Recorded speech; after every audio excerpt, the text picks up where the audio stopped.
আজকে আমি বানাবো গাটি কচু। তো এই যে গাটিগুলো ভালো করে ধুয়ে সিদ্ধ করতে বসিয়ে দিলাম।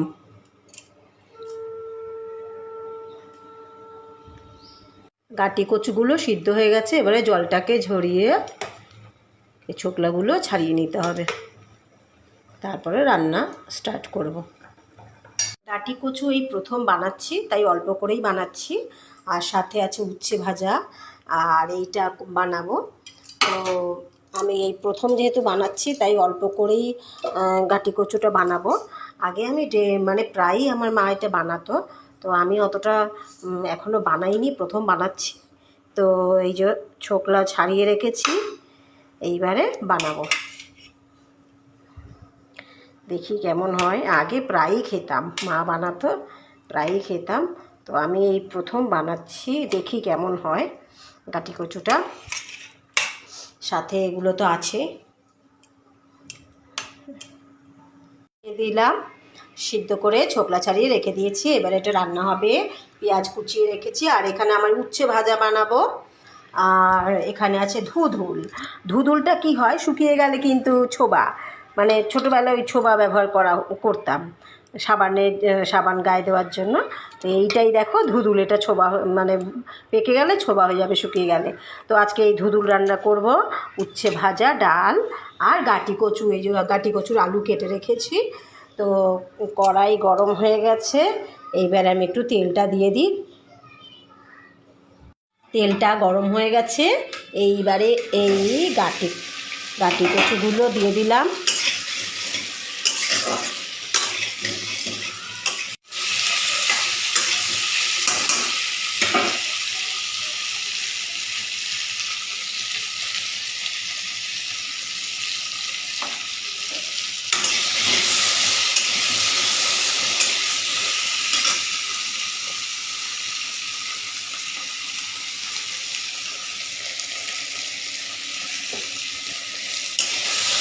নুন হলুদ দিয়ে লালচে করে ভেজে নিচ্ছি কচুগুলো। তো লালচে করে ভাজা হয়ে গেছে, এবারে তুলে নেব। কড়াইটা তেলটা আবার গরম হয়ে গেছে, এইবারে আলু দিয়ে দিচ্ছি। আর এপাশে কচুগুলো ভেজে এপাশে রাখলাম। আলুগুলো লালচে করে ভেজে নিচ্ছি। পেঁয়াজটাকে লালচে করে ভেজে নিচ্ছি। এবারে আদা রসুন পেস্ট দেব, আর এখানে আলু আর গাটি ভেজে রেখেছি। তো পেঁয়াজ লালচে করে ভাজা হয়ে গেছে, এবারে আদা রসুনের পেস্টটা দিয়ে দিই।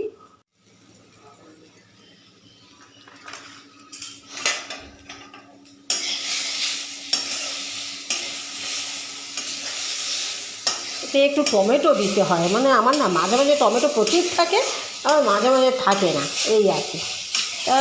বৃষ্টি বাদল, চারিদিকে জল টল, এই যা আছে তাই করছি। এই ধুধুল, উচ্ছে ভাজা, গাটি কচু, আলু, উচ্ছে ভাজা করব, ডাল করব, এভাবে করে দিচ্ছি। কিন্তু টমেটোটা আপাতত শেষ হয়ে গেছে, সব কিছুতে আমি টমেটো দিই। তো এখন এইভাবেই করে দিচ্ছি আদা রসুন পেস্ট দিয়ে। সব কিছুতেই টমেটো দিই, বেশ ভালো লাগে, তাও মাঝে মাঝে থাকে না। তো এই যে পেঁয়াজ আর আদা রসুন পেস্ট দিয়ে করে দিচ্ছি। কাঁচা লঙ্কা দিয়েছি, আর এই যে একটু শুকনো লঙ্কার গুঁড়ো দেবো, একটু কালার হওয়ার জন্য, কালারের জন্য। শুকনো লঙ্কার গুঁড়ো দিই না, গ্যাসটা হয় বলে একটু সামান্য দিচ্ছি, একটু কালারটার জন্য। একটু শুকনো লঙ্কা গুঁড়ো দিলাম। শুকনো লঙ্কা গুঁড়ো গ্যাস ট্যাস হয়, তাও দিই না, একটু দিলাম আজকে। আর এইবারে এই সবজিগুলো দিয়ে দিচ্ছি।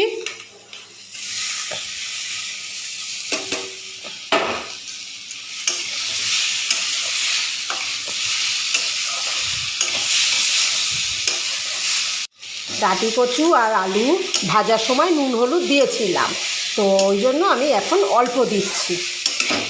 অল্প নুন হলুদ দিয়ে এটা ভালো করে কষিয়ে নিই। নুন হলুদ দিয়ে ভালো করে এটা কষিয়ে নিচ্ছি।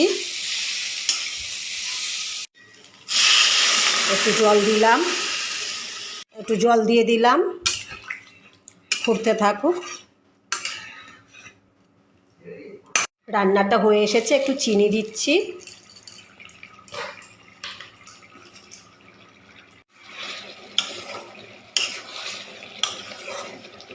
এই গরম মশলা দিচ্ছি,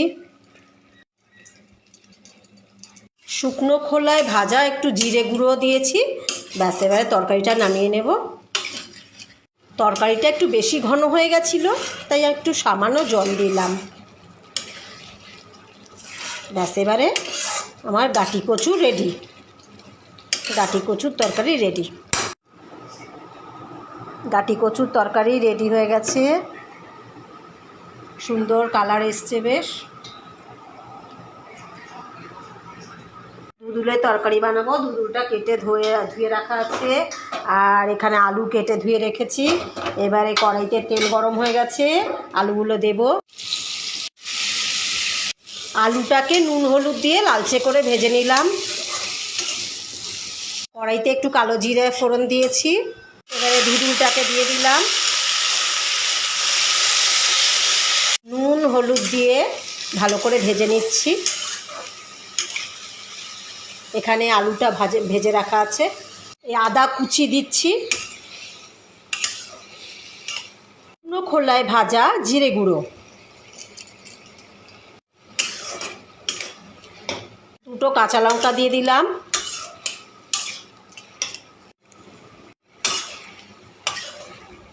দেখো কত জল বেরিয়েছে ধুদুলের থেকে, তাই আমি জল এখন দেব না, পরে দেব।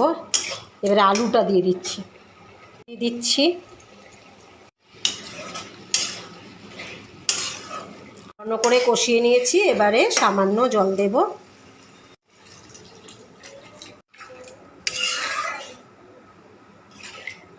এবারে ফুটতে থাকুক। ধুদুলের তরকারি রেডি। একটু গরম মশলা দিয়ে দিয়েছি লাস্টে।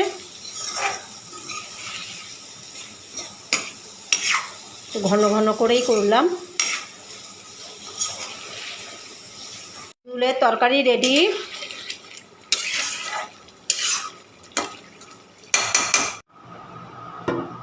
ধুদুলের তরকারি রেডি।